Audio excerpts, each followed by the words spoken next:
영상에서 OIMP 또 다뤄보는 시간 가졌었는데요. 오늘은 그에 이어서 조금 더 추가적으로 자세하게 다뤄보는 시간 저희 대표님과 함께 가져보려고 합니다. OIMP는 2007년에 다른 주보다 좀 늦게 시작이 됐고요. 자격이 되는 고용주에 잡오퍼만 있으면 됐기 때문에 어느 주보다도 인기가 있었다라고 생각이 드는데 2021년 하반기부터는 EOI, 의향서, 내가 관심 있다 하고 본인의 잡오퍼나 정보를 이렇게 등록을 하면 그게 바로 점수로 산정이 되는데 특히 지금 2023년 현재는 더 좀 복잡하고 어려워져 있습니다. 온타리오 이미그레이션 노미니 프로그램, 온타리오 주정부에서 사용하고 있는 점수표는 2년의 경력을 가지고 있는 경력자 이민, 그리고 졸업 후 2년 이내에 졸업생들이 신청할 수 있는 인터내셔널 스튜던트, 그리고 온타리오에서 필요로 하는 비숙련, 숙련이 덜한 일들, 인디맨드라고 하는데요. 필요 직업들을 영주권을 주고 있습니다. 그리고 석박사에 대한 부분도 약간 변동이 있고 사업이민에서도 계속 업데이트가 있는 이렇게 5가지의 EOI 점수가 있습니다. 이 점수 중에서 이 3가지 잡오퍼 이민이라는 걸 이제 저희가 주목해 볼 텐데요. 잡오퍼 이민에서는 잡오퍼 취업과 노동시장의 잡오퍼가 주는 그 영향에 대한 점수를 산정을 합니다. 이 산정에서 NOC 직종에 대한 점수, 직종을 산업 분야로 볼 수 있는데요. 시니어 매니저, 그리고 테크 직종, 응용기술 분야, 그리고 헬스 분야, 0, 2, 3에 대한 부분은 10점 만점을 주고요. 제일 높은 점수를.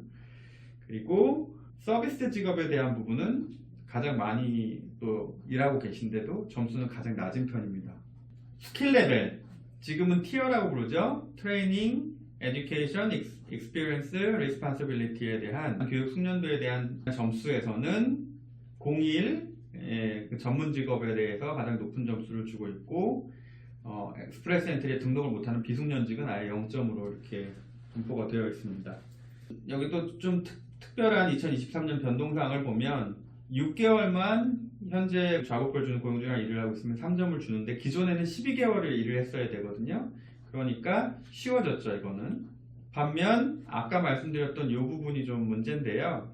제로가 기존엔 일반 매니저, 뭐 교육 분야나 서비스 분야, 식당 매니저 같은 경우도 받으셨는데 이제는 10점이었던 점수가 몇 점으로 떨어지나요? 서비스 식당 쪽이라고 하면 3점으로 7점이나 떨어지면서 특정 산업 분야의 매니저들한테 많이 불리해진 점수표입니다. 일단 잡오퍼 이민의 점수 체계에 대한 부분을 2페이지로 간단하게 좀 알아봤고요.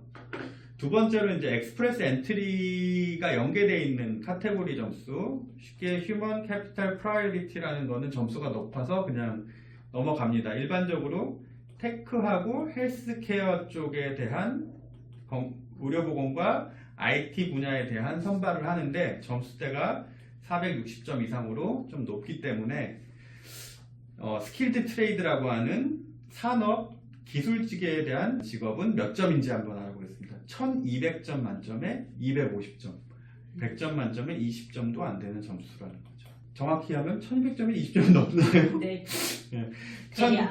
1200점 만점에 대략 20점 정도의 점수로 굉장히 낮은 점수로 선발이 되는 43개 직종이 바로 오늘 3월 23일 날 발표가 됐고요. 2월 10일 날은 260점으로 마찬가지로 굉장히 낮은 점수죠. 모든 주정부 중에서 300점 이하로 점수를 선발하는 데는 지금 온타리오밖에 없기 때문에 여기도 46개 직종이 굉장히 혜택을 받았고 1월 13일에는 300점대 이게 이제 예년 기준인데 예년 기준의 점수보다 많이 낮아져 있는 지금 46개, 43개 직업군에 대한 선발이 있었어요. 그래서 온타리오 스킬 트레이드 이민이라는 거에 대해서 여러분이 집중을 해주시면 좋겠다. 단 주의할 부분은 원래는 80개가 넘는 직업군이에요. 온타리오에서 스킬 트레이드 기능직 이민을 주는 게 온타리오 엑스프레스 엔트리 스킬드 트레이드 기능직 이민이 원래는 80개가 넘는 부분에 대해서 선발을 하는데 지금은 그 절반 정도만 주고 있다. 이 절반에 해당하면은 아주 여러분들한테 꿀이죠. 그러나 만약에 해당하지 않는다 그러면은 굉장히 답답한 상황이죠.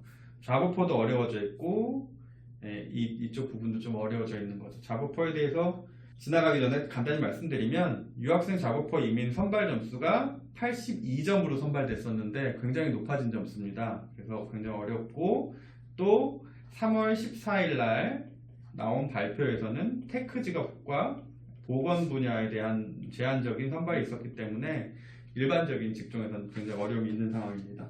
여러분들이 일반 드로를 예측하는 것보다는 타겟 드로를 예측하는 게 좋겠습니다. 즉 특정 분야, 기능직 분야, 지금 여기서 설명한 거, 그리고 테크 분야, 헬스 분야 이렇게 세 가지 분야를 좀 유의해 주시면 좋을 것 같고요. 그리고 인디맨드라는 부분이 제가 말씀을 꼭 드리고 싶은 부분인데 페이지를 따로 만들진 않았어요.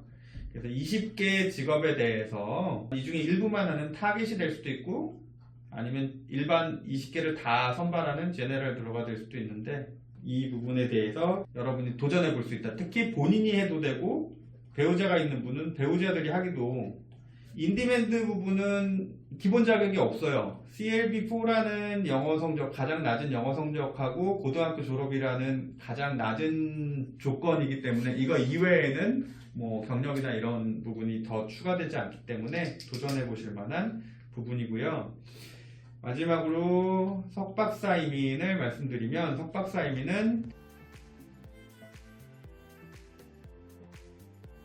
그래서 캐나다 석박사 이민에 대한 점수까지 한번 알아봤고요. 보통 그러면 대표님 수속 기간은 대략적으로 어느 정도 걸릴까요? 주정부 이민의 수속 기간은 평균 60일 정도로 생각하시면 됩니다. 60일 정도 걸리는데 최근에는 90일 정도까지 걸릴 수가 있습니다. 그래서 뭐 한 달에 3달 정도 볼 수 있고요. 여기에다가 주정부 이민 프로빈셜 노미니 첫 번째 스텝을 통과를 하면 바로 이어서 연방정부로 들어가야 되겠죠. 그래서 IRCC 연방이민부의 스텝에 대한 기간은 바로 여기 한번 연방정부를 통해서 검색을 해놨습니다. 엑스프레스 엔트리를 통하면 11개월, 그래서 약 1년 만에 받으실 수가 있고 만약에 엑스프레스 엔트리 연계가 안 돼 있는 좌고퍼 이민 같은 경우는 20개월, 그래서 3, 4개월 걸렸다 플러스 20개월 걸렸다 그러면 약 2년이 걸립니다. 오래 걸리는 건 아니에요. 요즘 좀 빨라지고 있어서 좋은 소식이고요. 끝으로 여기 화면이 다 끝났으니까 RNIP라고 해서 시골 도시에 대한 이민도 온타리오 이민이긴 합니다. 그리고 아까 점수표 잠깐 나왔지만 사업 이민도 여러분들이 온타리오 이민인데 이 두 가지는 저희가 별도로 시간을 마련해서 설명드리는 게 좋을 것 같아서 일반적인 주정부 이민에 대한 설명을 드리고요. 첫 번째 1편에서도 말씀 많이 드렸는데 연방 이민이 되면 무조건 연방 먼저 네. 이렇게 안 됐을 때는 주정부 이민, 그 다음에 소도시 이민 이렇게 순서대로 생각하시면 좋을 것 같습니다. 20만 명대 후반을 받던 캐나다 이민이 지금 50만 명을 받는 상황이고요. 1년에 뭐 100만 명의 이민자가 작년에 들어왔다고 합니다. 영주권자로 40만 명 이상, 임시 체류자로 60만 명 이상이 들어왔고요. 인구도 많이 늘고 있고 또 아주 좋은 소식은 온타리오 주정부 이민 소식인데요. 3월 16일 날 연방하고 온타리오 이민부 장관 각급 관료들이 모여서 합의를 했습니다. 결론을 내렸는데 9,000명 정도의 인원을 받던 거를 2배로 늘려가지고 주기로 했습니다. 그래서 2024년, 25년 앞으로 2년 동안이 여러분이 유학 이민을 도전하시기에 가장 좋은 시기가 아닐까 싶습니다. 이렇게 한번 마무리해 보겠습니다. 네, 저희 오늘 OIMP 또 주정부 이민 또 두 번째 영상으로 조금 더 자세하게 알아봤는데요. 저희 이제 다음 영상에서는 온타리오주가 아닌 BC주죠. 네, 가장 또 한국인이 좋아하는 맞습니다. 지역입니다. 네.